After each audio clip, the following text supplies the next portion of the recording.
All right. Hello, everyone. I'm Jinhua Zhao, Professor of Cities and Transportation at MIT. Welcome to the MIT Mobility Forum. As part of the forum, the MIT Mobility Initiative is launching a new sub-series titled Wheels and Deals, Mobility and Investment. I have the fortune to have Dr. Jeff Shen from Blackrock join me, co-design and co-host the sub-series, aiming to examine the investment perspective of the global mobility system, its history and impact, its disruption, today's challenge, and future trend. Jeff and I designed the series to run about twice a year and hope to cover topics throughout the series, including technology and impact. How does technology like electrification, automation, connectivity, AI are impacting the investment thesis in mobility? Topics like sustainability and investment, given the climate change pressure mounting, how are the investment in sustainable mobility trending? And also the different roles that the public sector by the government versus private sector investment regarding specifically to the infrastructure projects, such as the charging system, road upgrading, transit, airport, port, logistics hub, etc. But also within the private sector investment, what are the differential emphasis between the public market and the private market? And in the future sessions, we'll hope to also cover globally, how do the investment trend and channel differ between US domestic market versus international, or emerging between the developed market.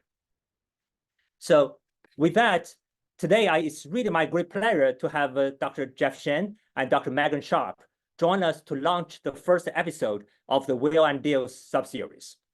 Dr. Jeff Shen is co-CIO of the Active Equity and co-head of a systematic active equity at Blackrock. And Dr. Meghan Sharp is a managing director and a global head of decarbonization partners at Blackrock. So before their formal remarks, may I invite Jeff and Meghan each to say a few words about yourself. What's your background, your role at Blackrock, and also what excites you about investment and what excites you about mobility and sustainability? Jeff, please. Thanks very much, Jinhua. It's fantastic to be here. I'll say that I've been a loyal listener to the MIT Mobility Forum for quite a few times. Did it quite a few times. So great to be here, and losing my voice a little bit because my group actually had a band performance yesterday, and I didn't sing, but I still managed to lose my voice. So, but anyway, it's great to be here. I'll say that I've been with Blackrock for about 20 years. For lack of imagination, I'll say that I've been pretty much doing the same thing in the same group. Essentially, what we do is we're using big data, machine learning, and artificial intelligence tools for thinking about investment. There's also a lot of market and economics that's involved in thinking about investment. So when I was talking with Jinhua about transportation and mobility, the reason I fall in love with this field, I'm sure everybody on the audience probably is equally as enthusiastic, is really that it's a multifaceted field that really looks at so many different things: technology, policy, equality, sustainability. So I'll say that this is actually what I'm interested in doing, hopefully for the next 20 years. And that this is it's a great opportunity to be here. And also, I'm equally honored and excited that Meghan Sharp, my dear colleague here from Blackrock, is also going to be able to join us. So Meghan, please introduce yourself. Great, thank you, Jeff. Meghan. Hello, everybody. Thank you for having me, and I'm really excited to be here today. I'm going to tell you a little bit more about Decarbonization Partners in a moment. Which, as was mentioned, is a group that I lead. It's actually a joint venture formally between Blackrock and Temasek, dedicated to investment in the decarbonization space. More on that in a minute. A little bit about me. I am a technologist by background. I have a PhD in cell and molecular biology and postdoctoral work in genetics. And you might wonder how a biologist has ended up investing in transportation and energy. But it was actually a pretty seamless transition. At the time that I was at Stanford in my postdoc, that was when the biofuels boom was really happening. And so bioenergy was really important. And bioenergy led me to energy more broadly, which led me to climate more broadly. And really why I'm excited about investment and what we're doing at Decarb is investment is a critical tool, if not the critical tool for delivering net carbon zero and for helping to solve climate change. So that's really how I see it, as this critical and important tool that we have to wield to solve this global problem. And that's really what we're going to talk about today. And I don't have to tell this crowd that when you talk about climate and climate impact, you know, two of the biggest pieces of it that we have to solve are energy and mobility. And of course, mobility and transportation is what we're going to talk about today. And I'm really excited to do that. Yeah, it's wonderful to have both Meghan and Jeff join us today. So let me do a quick warm-up exercise for the audience. Everyone, please follow me in the chat, type in your organization, local city, and time. So both Jeff and Meghan can get some background about who we are in the audience. So I would say MIT, Cambridge, Massachusetts. Time is 12 now.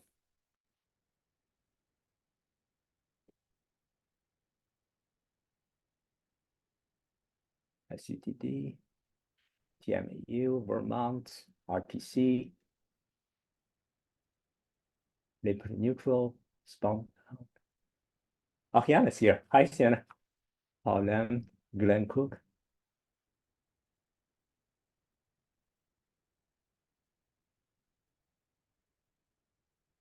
Great. Thank you for sharing your background here. All right. So for episode number 1, right? Today we'll hope to cover 3 questions. The first one is, in order to really support the massive transition into a low carbon, highly safe, and socially inclusive mobility system, really, how much money do we need globally, right? Secondly, where do we get the money come from? The government side or private sector, or between the public sector or public market or private market, the US, domestic or international? And the third one, also you might panel to join me think about, is there a mismatch between where the money is chasing versus what the society really needs, right? So that's the 3 questions we'd like to ponder during this 1-hour session. First, I would like to invite Jeff to really talk about the role of the public market, introduce a little bit of historical perspective in investment, and its winners, losers, and present some of the general rationale of having this sub-series. So Jeff, I will share the slides from my side here. Perfect. Yeah, so I think that's perfect. Thanks very much, Yinghua. So I think I want to sort of, in the next 10 minutes also, I just want to give you a quick setting of the scene. And I think also introduce, essentially, if you will, 3 ways of thinking about investment and mobility together. So I think I frame it as the old, the new, and also the double bottom line. So I'll get into each one of them. So what is the old? So Jinghua, if we go to the next page, turn out to be that one of the oldest index out there for investment is this something called Dow Jones Transportation Average. And it's an index that is actually been around since 1896. Everybody probably knows S&P 500, MSCI World. There are quite a few popular indices out there, but none of them are as old or as classic, I would like to say, as the Dow Jones Transportation Average. And it was actually originally named as a Dow Jones Railroad Average. So transportation mobility as an investment vehicle, as an investment choice, has been around for a long time. And when you look at today, it's essentially 20 US transportation stocks. Think about airport, think about airline, think about some of the car manufacturer alongside with railroads. These are all traditional transportation investment vehicles that's been around for a long time. And for any of you guys play a Monopoly game that's been around since 1930s, you probably remember that there are 4 little squares on the Monopoly board. That is essentially railroad. It's actually a good thing to have, especially towards the later part of the game. So speaking of railroad, you can see that Warren Buffett has actually spent $44 billion back about in about 2009 to purchase this railroad company called Burlington Northern Santa Fe. And it's a railroad company that provides transportation service, freight, and essentially transport a lot of consumer, industrial, and agriculture goods. The interesting thing here is actually that when you look at this classic way of investment, it's essentially a very capital intensive business. When we look at Burlington Northern Santa Fe, the asset it owns is about $90 billion. So it's a big capital base, lots of rail and lots of rail cars, and it also threw out quite a bit of cash. So it's actually generating about $7 billion a year. And so, after Warren Buffett spent $44 billion purchasing the railroad, he actually got his money back pretty quickly in about 5 years. He got his initial $44 billion back. So this is a classic way of thinking about investment in this case here, which is really, there's not too much of a magic per se, but it's basically about buying good company that generate cash, and essentially it's about stable business. And when you look at this Dow Jones the transportation average that I just mentioned, for people who are a little bit more in the investment, price to earning ratio is about 14, and it's one of those just a classic way of looking at it, generating cash, high quality, stable business. So that's a bit of one way of the old way, if you will, thinking about transportation. Now, clearly, I don't need to tell the audience here that from the previous forum sessions, there's a lot of excitement in what's going on in mobility, in the transportation. Jinghua talked about electrification, automation. There's certainly aspect of efficiency. These are all exciting new things that's actually happening in mobility. And Meghan is going to talk about what she sees, not only from this, but also from a decarbonization perspective. But I'll say that this is the new excitement that from an investment perspective that is attracting a lot of new capital into the space. And going into a little bit detail, you can see that you can go one level deeper into this, whether it's battery materials, whether it's transportation mobility as a service, whether it's when you think about automation in mobility. Last night I was on a Waymo going back from my team's band performance back home, 25 minutes ride on Waymo in San Francisco, busy street, not an issue. And so I think there's certainly excitement in this. And the excitement essentially translates into a lot of growth-oriented investors. People are looking for growth, and Meghan is going to tell us a little bit more about what, from an investor's perspective, how people are thinking about it. So this is completely, people imagine the new thing. And the new thing is such that the poster child here is also Tesla, where, I put up on Bloomberg this morning, Tesla is worth $800 billion as of today. And it's also a company that's been growing at extraordinary phase. If you think about in 2019, the revenue for Tesla was $24 billion. Fast forward today, so far the first 9 months, they're generating about $90 billion. So they've certainly grown quite a bit. So this is, if you will, the second way of thinking about investment in transportation is how much it is growing. Now, the last part of this is actually, I know that a lot of the folks here also thinking, okay, so this is all a little bit of old and new investment. How does this work with decarb? How does this work thinking from a sustainability perspective? This is actually where we introduce the double bottom line. So the classic bottom line is what I've talked about. It is about shareholders. How do we think about earning and net income and cash flow and shareholder, how much money you're making? Now, clearly, we're living in the world, whether it's thinking from a climate perspective, thinking from a sustainability perspective, there are a lot of stakeholders that we need to be thinking about from an investment perspective. This is also, I think, Meghan is going to talk about the clients, and also the investors themselves also have this double bottom line in mind. Not only they want to do well from an investment perspective, they also want to make sure that there is actually a stakeholder value embedded in here.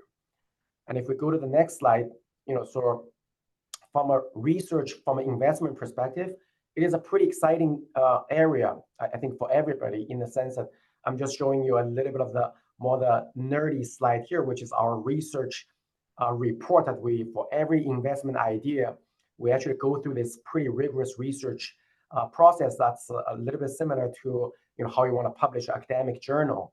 And there's going to be sensibility, there's going to be looking at the data, looking at some ancillary evidence, and you want to run some backtest simulation, and you want to talk about what did you learn, what are the limitations. But the important thing here is really that the words that's in black, they have been around with my group for about 40 years. So we've been thinking about this for the last 40 years, about all of this from an investment perspective. The parts are in green are really the second bottom line. So this is above and beyond the investment result. You got to think about what are the sustainability issues we're trying to address, what are the ESG goals, how do you measure them, and also what are the outcome in society or for the firm that we should be considering. I'll leave you last with just one specific example. EV chargers. Clearly, lots of excitement for EV, and charging is clearly an extraordinarily important element of the overall ecosystem for the adoption of EV. And my group is very big on looking at data and try to form hypotheses. So in this case here, it is actually a pretty interesting example of this double bottom line framework, where when you look at the EV chargers, where it's being installed and who is actually installing them, it turned out to be that the companies actually in their buildings that they either own or they lease, when they install more EV chargers, it turned out to be that leads to more employee happiness. And it's also clearly a benefit for the employees who want to actually think about EV charging as a sort of a convenient feature from a benefit perspective. And those can be actually linked to investment return.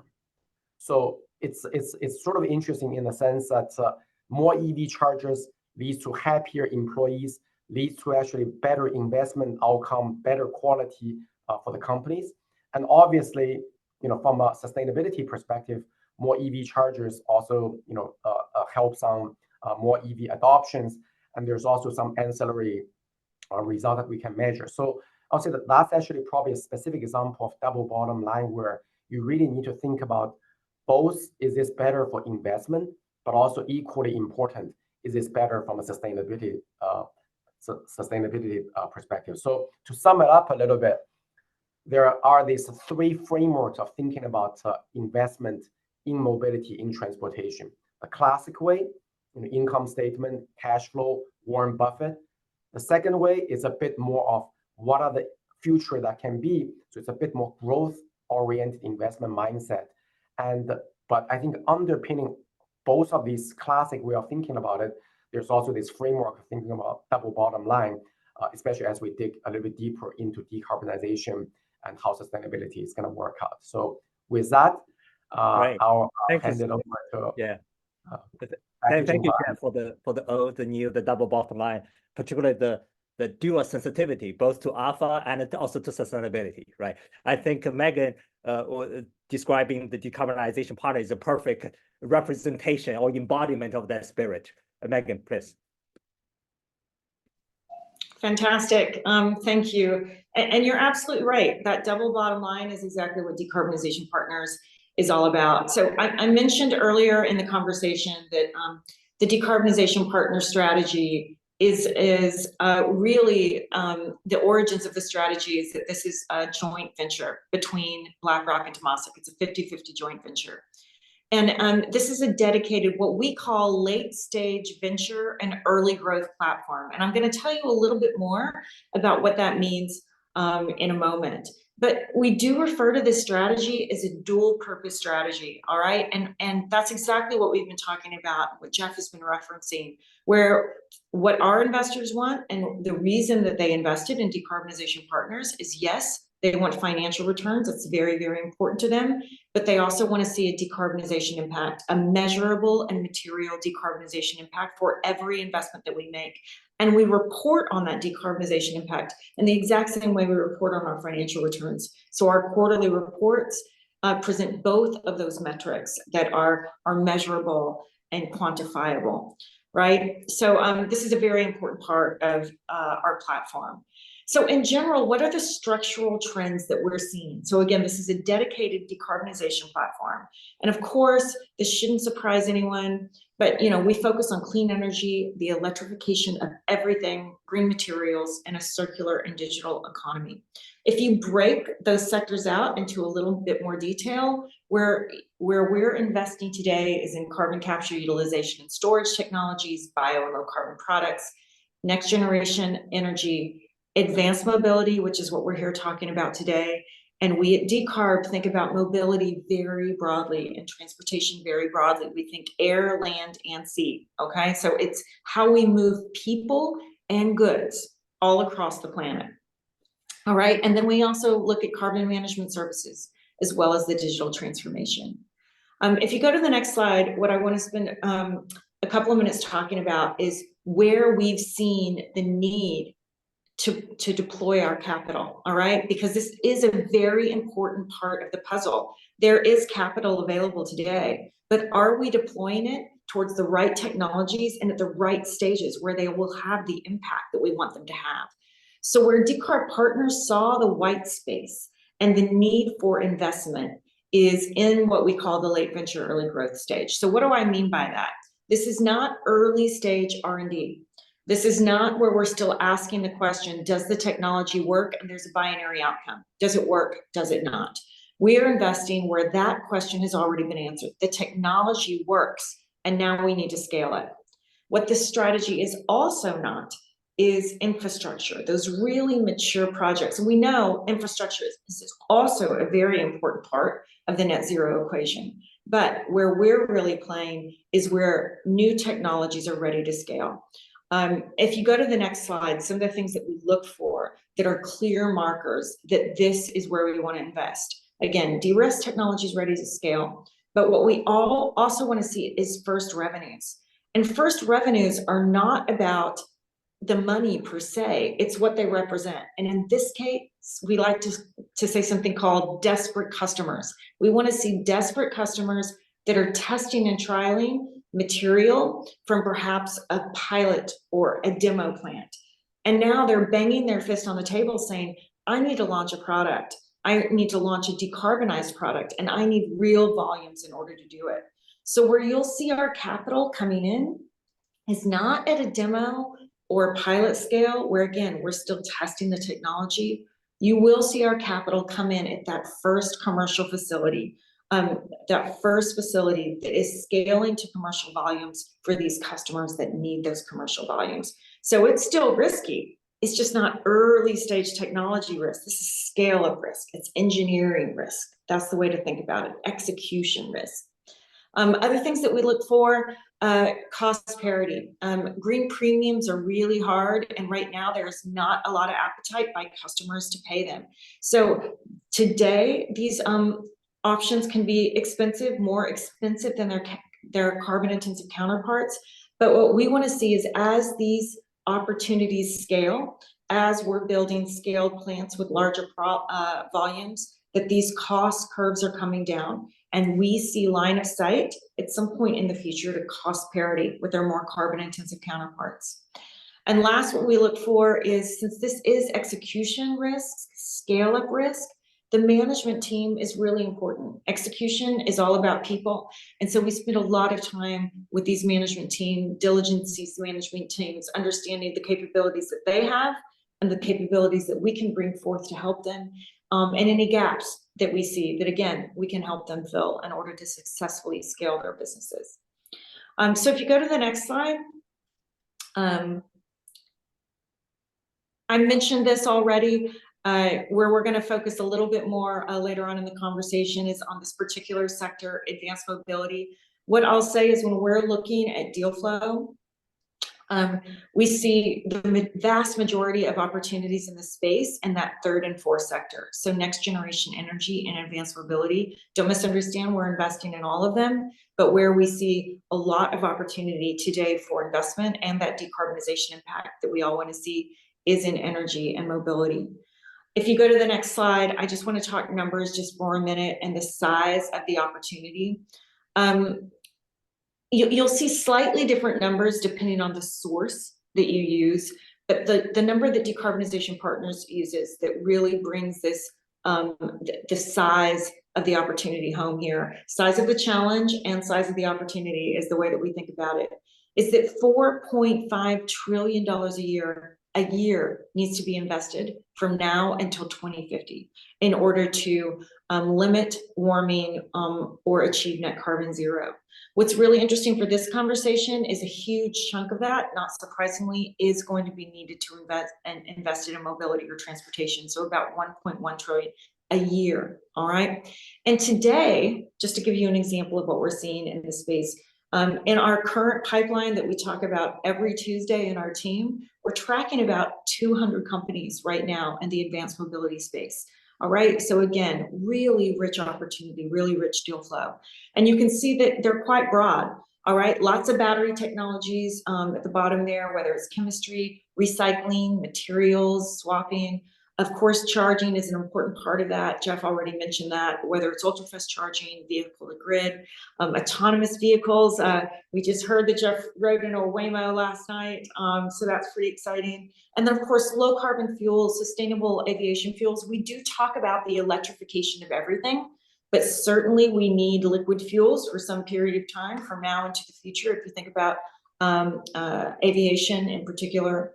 But there's also everything from drones, sensor technology, sensor tech, maritime shipping, electric aviation, micromobility, and of course, EV fleet management. And we're looking at an opportunity right there as we speak. So that's in general what we're doing. I know we're going to get to some nitty-gritty details shortly, but I'll stop there. Wonderful. Thank you, Megan. You actually answered my first question. Give a specific number in transportation, $1.1 trillion per year. That's great. Very clear, straightforward thought to that. So before I start the conversation with Jeff and Megan, I do want to remind the norm of this forum is for every participant to contribute one idea, right? All the audience, please type into the chat either a question to the panel or a comment to the panel, right? We really hope to curate the broader kind of a sentiment on this as well, right? Great. So I'll start with the first question. Jeff and Megan, both of you described the kind of the general principle, right? Introducing the double bottom line, specifically introducing into your actual specific process here, right?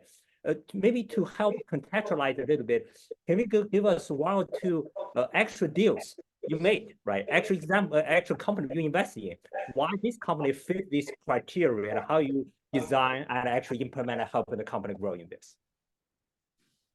Megan, you got to start on this one. Okay, I'm happy to kick off. So we have a few direct opportunities in the space, and I'll describe a couple of investments that we've made, and then we'll bring up a fun slide that we call the car of the future slide. But maybe just to verbally describe them, I don't think we need slides for this part.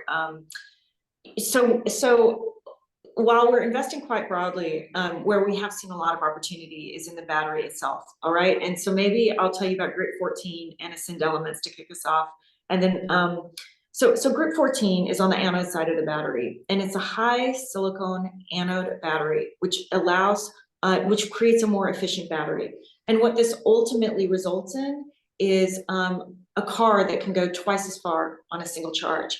If you think about EV and EV adoption, on the one hand, you look around and you think adoption is happening really quickly, but a big impediment to adoption, whether it's in passenger car vehicles or trucking, et cetera, is what is called range anxiety. All right, there is just fear of not being able to find that next charging station before you need it. And that range anxiety is really limiting adoption. So that's what we love about Group 14, is Group 14 literally helps deal directly with that issue called range anxiety. But what it also allows, and this is quite interesting, our co-investor in Group 14 is Porsche. And the reason Porsche was particularly interested in Group 14 is how Porsche would describe it is they've always been about engine performance. That is their brand, the performance of their internal combustion engine. And they don't want their electric vehicles to have they want to use the same kind of branding. It's about performance. So what you can think about, a lot of people don't realize this, but electric vehicles, and I am not a car person. So for those of you that are car people in the audience and like to talk about torque and seconds to acceleration to a particular speed, there's a whole other conversation that several members of my team can get really excited talking to you about. But the point is, as you can imagine, you can either go twice as far on a single charge, or you can cut the size of the battery in half.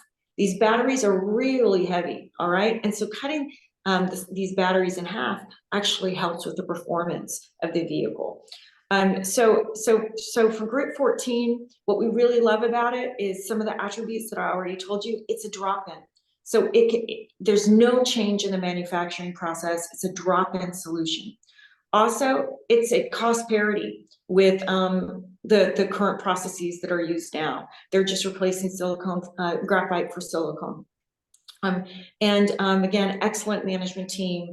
Who we co-partner with in these opportunities is really important to us. I mentioned desperate customers before. Porsche is our desperate customer in this case, but they're not the only ones. There's lots of opportunity and lots of customers lined up wanting to put Group 14's technology in their batteries. So that's the anode side of the equation. On the cathode side of the equation, we just announced a deal maybe about 4 weeks ago now, and it was called Ascend Elements. Ascend Elements is really interesting. It's essentially a battery materials company, but it's a battery recycling company. It's at its fundamental base as well. Now, what's interesting is battery recycling technologies have been around for a while, but they're quite expensive and they're carbon intensive, which kind of defeats the purpose. What Ascend Elements has been able to do is it can take all different kinds of battery scrap material and recycle them. So when we talk to clients, and clients look at the future demand for lithium-ion batteries, they worry about two things. One, they worry about where are we going to get all these raw materials? They worry about the mining of the lithium and the cobalt and the nickel and the manganese. So they worry about all the raw materials. And clients also worry about end of life. Are all these batteries going to end up in landfill? That's not a good situation either. So Ascend Elements solves both of those problems. They can actually recycle those critical minerals from these batteries. And to remind everyone of their chemistry, the reason they can recycle them and up to 98% purity. And what's really interesting, because they're inorganic and not organic material, they don't lose performance. So the performance of these recycled batteries is similar, or in fact, even slightly better than the virgin materials. All right, so it's pretty amazing. You're recycling these, and the moat for Ascend Elements is actually they can do this in about 6 steps versus 28 steps of other recycling opportunities. So they're able to do it much cheaper and much less energy intensive. So it's much more decarbonized than traditional recycling technologies. And so we really love Ascend Elements. It solves 2 critical problems. It does it cheaper and a less carbon intensive way than the current processes. So maybe we'll just bring up one quick slide, and it's called the car of the future. So I didn't intend this when Decarbonization Partners kicked off their strategy, but it's really interesting that how so many of these sectors, I defined those sectors really clearly for you, right? That it's energy and it's mobility and it's biomaterials, but in fact, all of these sectors, they end up touching each other and overlapping to a significant degree. And what I just want to point out here is when you think of a net zero vehicle, and this is how we think about it at Decarb, it's not just about the battery, right? When you're trying to get a net carbon zero, it's about everything associated. It's all the materials. It's the steel, it's the tires, it's the plastic, it's the material of the seats. And just as an example, we've invested in a company called MycoWorks. It's a beautiful material that's a decarbonized form of leather. We've invested in Monolith, which makes carbon black. Carbon black is historically incredibly dirty to make. Historically, it's come from China and Russia. We haven't been able to build a plant in the US in over 20 years, and Monolith can make emissions-free carbon black. So this goes in the tire. So again, it's really exciting. Some of these might not be what you would traditionally think of as investing in transportation, but this is an important part of the story too, is the materials part of the story. So with that, I'll stop there. Thank you. Great, thank you. I'm really glad to see this broader picture of decarbonization. It's not just replacing gasoline. There's a whole chain of things we have to handle on this, right? Yeah, maybe another question for you to either of you is to look at how the public sector financing versus the private sector financing need to work together, right? On this, let me maybe probably two examples. One is from Jeff. You talk about the EV charging system there, right? So far in the US, is very much the success come from the Tesla. Everything else sucks. I mean, I'm putting blunt on this, right? So, but given that, what can we do, right? Now the other private sector joining Tesla, then what's the public sector should focus on? So that's one example. The second example, actually a similar example to EV charging is in the hydrogen system. When we invite the companies who develop the hydrogen-based cars, right? Every single one of them says, we do not have the infrastructure. And as an individual company, it's often beyond their capacity to invest at that scale on the hydrogen whole system, right? So that's the first question. The second one, I also want to introduce another example, which is about electrifying our public transit, particularly buses and school buses, right? A couple of years ago, the problem was a demand problem, right? Cities are not interested. To manage the electric buses is too complicated. But now every single city says, by 2035, we want to have 100% electric buses. By 2040, we have all this being announced, right? But sadly, US do not produce electric buses more, right? So how do you help in this regard as well, right? So both examples, either way. Jeff? Maybe I'll kick off, and then I know that Megan has got a lot to say on the electric bus as well. But I'll say that on the public and private, this is a part that I think it is a fascinating topic in the sense that, I mean, I'm sure people are aware that, Blackrock is a firm, we manage about $9 trillion assets. And a lot of these are actually retirement assets, sovereign wealth fund, but I'll say that 90% of the assets are actually retirement assets. So there's an inherent long horizon perspective of thinking about investment in this type of context. And so there's clearly, when you retire, you want to have a higher return. So there's actually, certainly that's a key objective. But more and more so, the retirees or people thinking about retirement as individuals certainly have this desire to think about it from a stakeholder, from an outcome perspective. And Jinhua, to your point, I think, so on that stakeholder perspective, I think there's probably a greater convergence of those concerns. That's actually very similar to what government or public entities are thinking about. Better climate transition and a better infrastructure. These are all the things that I think the stakeholders are caring more and more about. So how do you actually make sure that these two sets of interests are actually can be aligned? And I think this is actually something that I think both, I mean, on the, I'm sure that there are folks on the call from the government who have a sort of that side of the story. But I think from the private sector perspective, I think there's actually a lot of opportunities for private sectors to work with government around the globe. And this is actually, Jinhua, to your point, I think in some of the aspect of this mobility, I see that on the chat also, there was a bit of a discussion around what's happening in emerging market, what's happening in other parts of the world.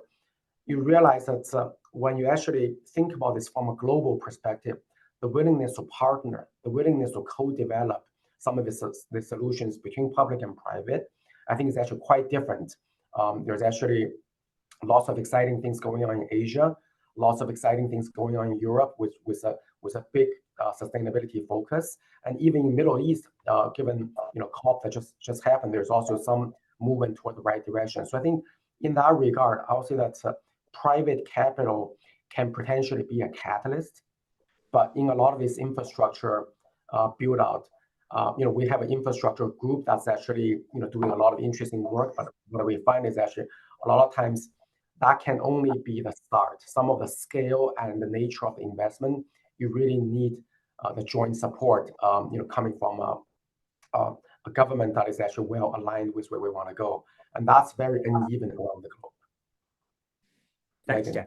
Okay. Yeah, maybe I'll just jump in here really quickly and make the point that, you know, whereas Decarb is talking about private capital and coming in to the companies that I just described and the investments that I just described to you in Topco, I think it's really important to point out that these companies are also getting government dollars. All right, so when we look at that $4.5 trillion number, that $1.1 trillion number that we're talking about, it's all forms of capital. It's debt, it's project finance, it's Topco investment, and it is absolutely government funding. And governments are going to play an important role in the transition. So as a quick example, many of you have heard of the IRA. All right, I mentioned Monolith a moment ago. Monolith actually makes hydrogen and carbon black. And at the time we made that investment, the IRA hadn't landed yet. So our underwrite for that investment was standalone without regulation. But we like regulation, tailwinds, and public dollar assistance. And so post that investment, Monolith will actually get $3 per kilogram of clean hydrogen that they produce. So it's literally doubled Monolith's cash flows. Okay, so what government dollars and regulation can do for these companies is extraordinary. Same thing with Group 14, for example. They've been a recipient of a DOE loan. Monolith actually has $1 billion loan for their first plant from the DOE. All right, so and several of our companies, in fact, we think most of our companies will be a recipient one way or the other of government dollars. You know, I mentioned this before to Junhua and Jeff when we were doing our initial conversations about this call, that one way that we can think about capital is vertically or horizontally. And what I mean by that is these companies at different phases of their life, as a company progresses, will need different forms of capital, whether it's project, asset level finance, Topco, debt, government dollars. But vertically in that capital stack, they will also need different forms of capital, whether it's again, private debt, government dollars, helping with these big projects that are recipients of DOE loan guarantees or the IRA.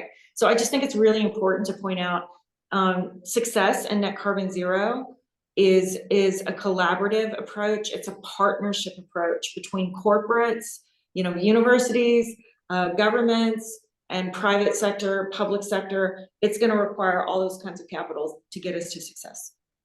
Wonderful. Thank you, Meghan and Jeff. Now I have the last 15 minutes, so I'll give the floor to John for the audience question and answer. Please, John. Super. Okay. Wow. I mean, lots of really great questions in the chat, and we will share this file with you. I think it's really worth having a look at after the call. I'm going to try to take two strains of questioning and sort of combine them into one. Some questions from Rabbi Misalini and Ben Perer. And the questions are around kind of, let me take a step back and say, one could make the argument that when we think about decarbonizing transportation, there are effectively two camps out there. The first camp says, okay, well, putting aside aviation, maritime, let's focus on the big ticket item. It's the car, right? It's personal mobility. So we need to fix the car. So we need to electrify, we need to automate, we need to build charging stations, all the great things that you talked about. The second camp says, actually, the car is the problem. And in fact, what we need to do is to shift our cities away from this heavy reliance on personal mobility. We need to make significant investments in public transportation. We need to build bike lanes, micromobility, et cetera. So we touched on this a little bit with the conversation around infrastructure. I'm just curious, both of you kind of philosophically, and I would just add, I mean, my personal opinion is we need both. And we often find these two camps talking past each other. But I'm just curious, as in major investors, I mean, how do you think about this? Do you really like say, we can only really focus in on the first one, the second one is too much government led? Maybe you want to say a few words, particularly on micromobility and public transportation. Do you see like real opportunity in those spaces?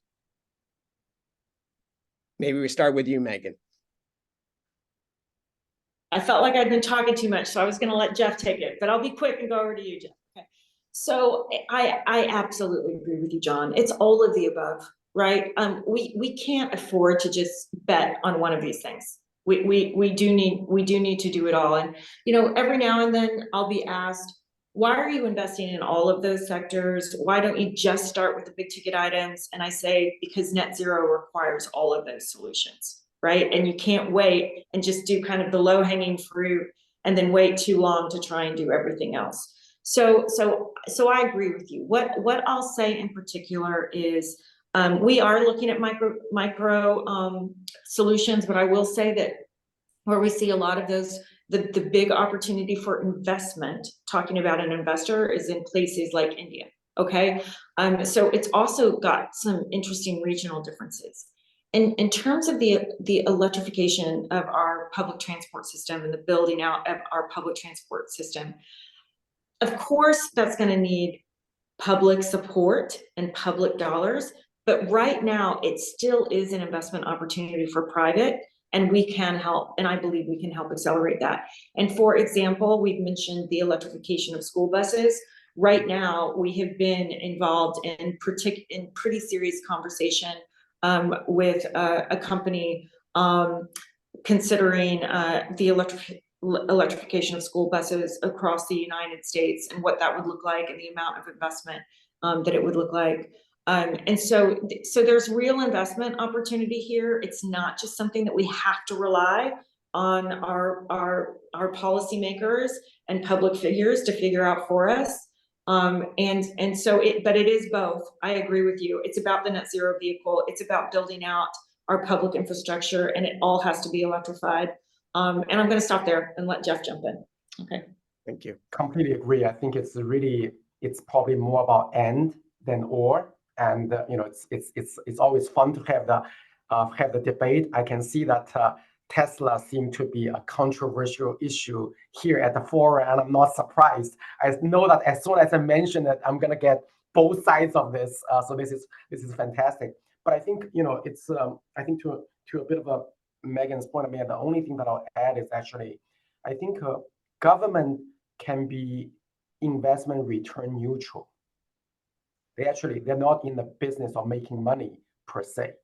They can serve actually the social purpose versus, I think, for the private capital there, I think private capital is moving in the sense that, go back 10, 15 years ago, I think it was very much just investment return. It's ROI, it's just, dollars and cents, that's about it.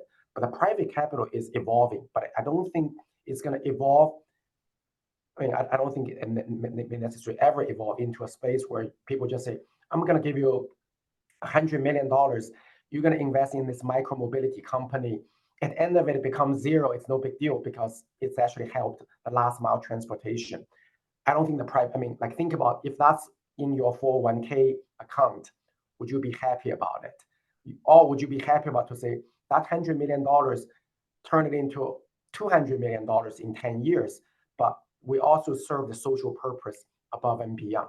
So I think on the private capital, I think it's actually this double bottom line, this way that you can, make a reasonable amount of return. At the same time, you can help the overall society to evolve into from a decarb perspective.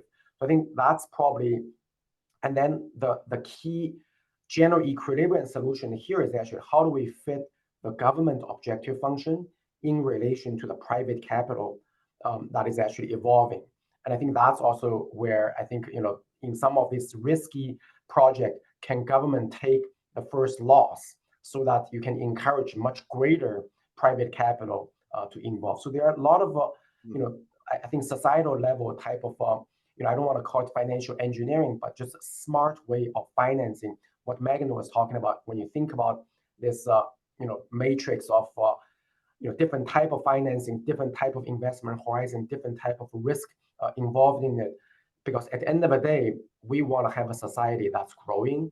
I think if we tell people that, okay, you know what, the only choice for you is do this, not everything, I think that's going to be difficult because I think at the end of the day, growth is going to be the oxygen of a society, of a company, of a group. So I think we got to find smart ways to accommodate some of that. Excellent. Yeah, boy, there's a lot we could keep going on there with that interface between on long-term investments and the role of government. But let's shift topics.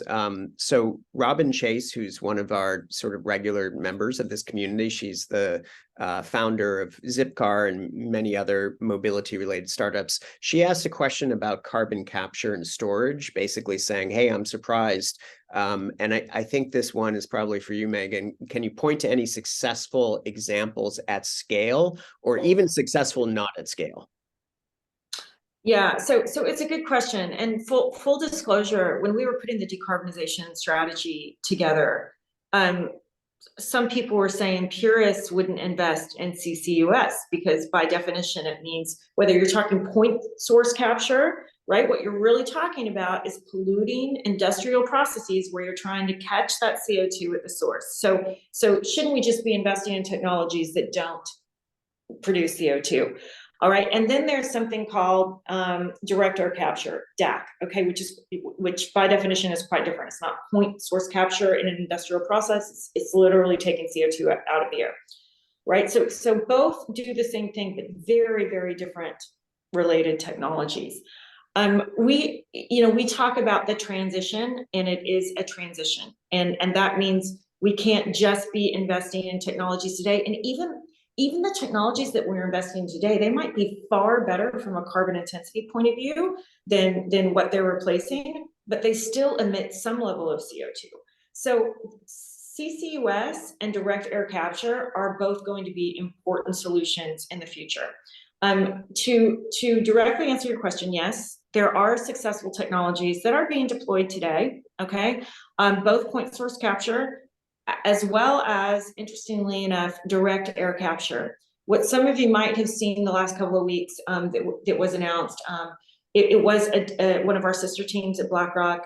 It's Occidental Petroleum actually acquired Carbon Engineering, which is a direct air capture company that was founded by Bill Gates and some of his other colleagues at Breakthrough.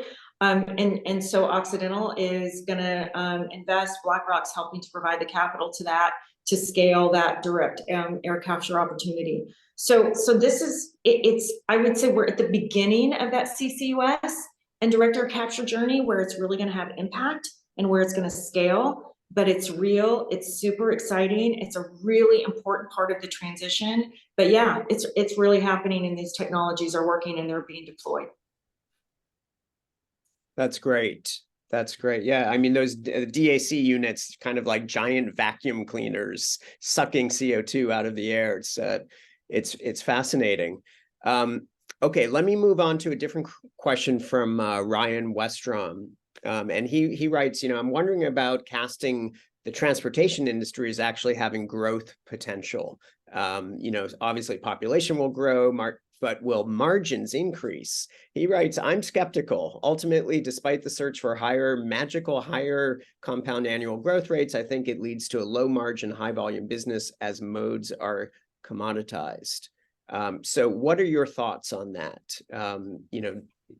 Do you see like true, I guess I would say, growth potential in transportation? Maybe I'll take this one first. I mean, I'll say that it's a very good question. It's also a very good framework to have that sense of skepticism, especially in areas where there seemed to be a bit of a magic solution. And I think that's the reason I sort of opposed it as a bit of the old way of thinking about transportation, which is really that it's a capital intensive. I think Robin Chase also mentioned some of this, right? This is a sort of high fixed investment, and the margin is low, and it is a volume business, and that's basically how transportation, for the last 100+ years, that's a lot of things that you evolve into. In the beginning, there was a lot of growth, lots of margin, but then inevitably this thing start to converge down to the long-term equilibrium, which is actually much lower. Then the new thing, if you will, I mean, you can think about EV automation, some of the example that Megan is talking about. I think the key here is actually how long. I mean, first of all, I mean, Uber just turned the profit literally this year. I mean, it's been around for a long time, but actually turning into profit, it certainly is a slow process. And so you can really think about, for these new thing, more growth oriented. I think it's actually pretty healthy to have that skepticism, in the sense that some of these things will go, and even oftentimes what you find is actually, even if it is actually happening in the actual transportation evolution or revolution, whether the company itself can make money or not, sometimes can very well be a very different question. And also, if the company that you're investing in going to make money or not, is also a very different question. So I think it's very healthy to have that skepticism. And I think what we're finding is really that, especially when a particular area becomes super hot from a technology or from an adoption perspective, that's when you find that sentiment can overdo itself, and you actually want to be much more conservative. In some cases, actually betting against some of the hypes.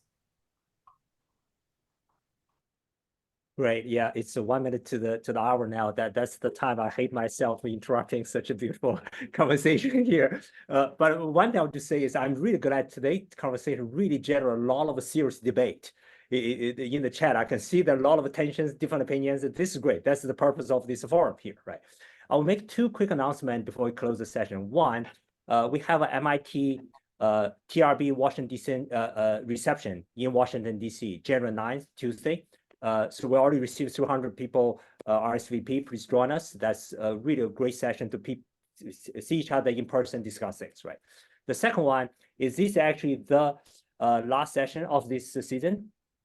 It's actually no better way to conclude this, the season with such a great discussion here. We are designing the spring 2024 season. We'll announce it again toward the end of January, and the first session will start in February on this. And also, I do encourage the audience to let me know what are the critical topics you want to get discussed here. What are the amazing speakers we should invite on this, right? So we'll really try to respond to these ideas and reflect that, right? So lastly, please join me thank Jeff and Megan for the presentation and the conversation. Really great. And thank you so much for joining us here.